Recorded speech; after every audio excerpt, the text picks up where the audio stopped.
primary or LP1 station.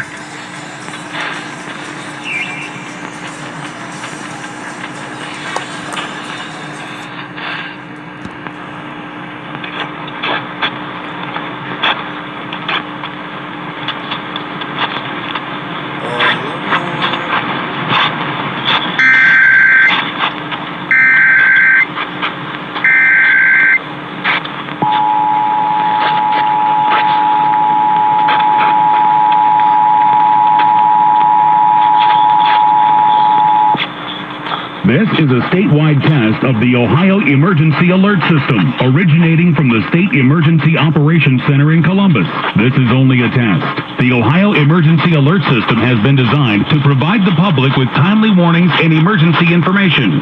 Had this been an actual emergency, you would have received instructions and information related to that emergency over this and other stations in your area. This concludes this test of the Ohio Emergency Alert System.